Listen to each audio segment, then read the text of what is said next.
Hello and welcome to Rotted Reviews, and today it's another Rotted Request, where I hire one of my patrons to act as my trail guide and let them choose the destination.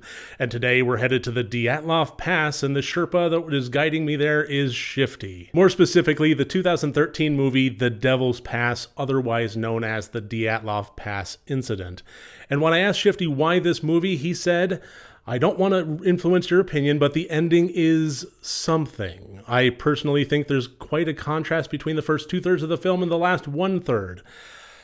Fair point. So let's just go ahead and get right into it. The 2013 movie 𝗘𝗾𝘂𝗶𝗽𝗺𝗀 Pass is a found footage thriller horror movie directed by Renny Harlan, who has quite a pedigree of blockbusters of dubious, varying levels of quality, let's just say, from Cliffhanger to Cutthroat Island, which I still say, even though it was a theatrical bomb, was a massive amount of fun. And in this movie, we have a group of college kids that are basically trying to crack the case of what happened at the Dyatlov Pass. The Dyatlov Pass incident being a true story of 9 Russian hikers that died in 1959 that was under somewhat mysterious circumstances. I've seen episodes of Expedition Unknown revolving around this, and for the most part, it kind of seems a little bit cut and dry in terms of some extreme circumstances that happen to hikers, in terms of normal circumstances of extreme survival situations and hypothermia. They were found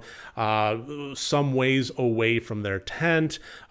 They had stripped down, which is a known incident that happens in the late stages of hypothermia. But there were other incidents of bodily trauma that happened to some of them. The fact that they were very seasoned hikers. They were not amateurs, but they still experienced these levels of mysterious trauma. And of course, the mysterious element of this was heightened greatly by the Soviet-era redactions and hidden reports that arose from the incident afterward. But these student filmmakers are going to crack the case, and they are going to do it by actually going to the Dyatlov Pass. Honestly, that's kind of one of the big things as far as the suspension of disbelief that kind of occurs for me, is just the overall premise of the film itself. It kind of seems like if we're talking about something that happened in 1959 in a snow-covered hill, it's just one of those things where if you're going to crack this case, it's probably going to be in libraries or uncovering dusty old file cabinets kept in somebody's basement full of pictures and documents and redactions and so forth.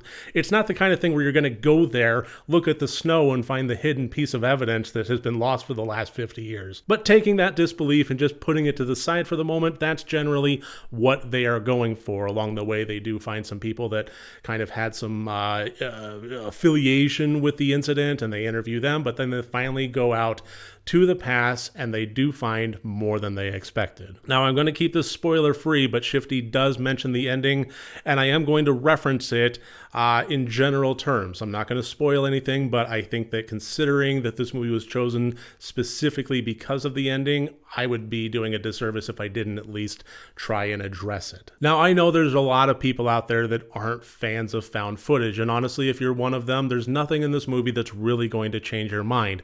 This is well polished. This is not an amateur production.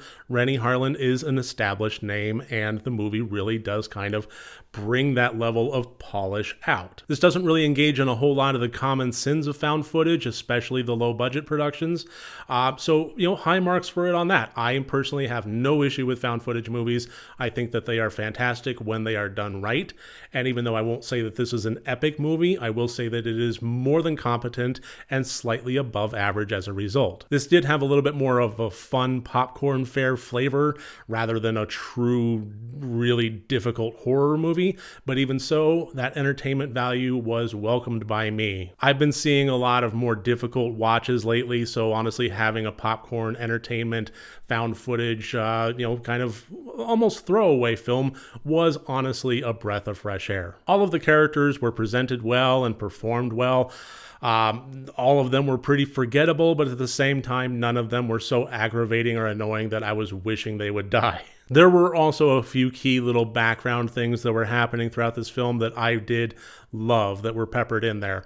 Just one of those things where if you're kind of half watching the movie and half on your phone, you're totally going to miss it. But if you're actually paying attention and absorbing the entirety of each scene, you're going to pick up on a few little hidden things here and there, and I think that the overall film benefits from that greatly. And as far as the ending goes, that last third of the film, it does take a very abrupt, hard left turn, and the tone changes dramatically, and I think that honestly, it becomes a lot more thoughtful than I would have given it credit for. For those of you that are fans of films like As Above, So Below, with all the little interesting tidbits that are peppered in throughout there and some of the mind-bending games that it plays, I'm going to say that this film tries to live up to that and somewhat succeeds moderately. It doesn't quite match As Above, So Below, and because that one's just honestly brilliant, my opinion. But it has shades of it, and what it attempts, I think it pulls out very well. I truly did not see some of the elements that this film finished off with.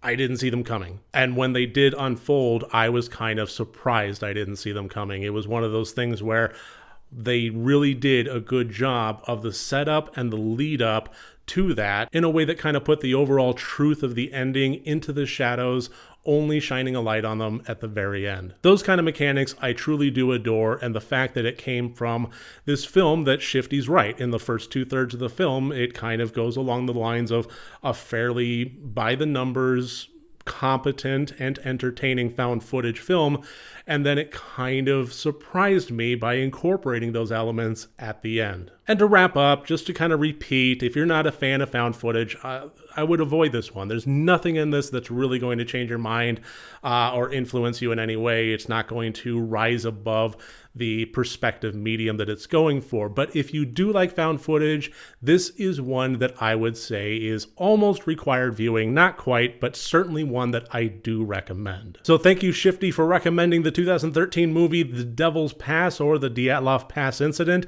and thank you for watching this review. I really do appreciate it. If you like this, please click like, subscribe, or click that bell to be notified of future releases. Remember, next time you want to watch a horror movie, first make sure that it's good and rotted.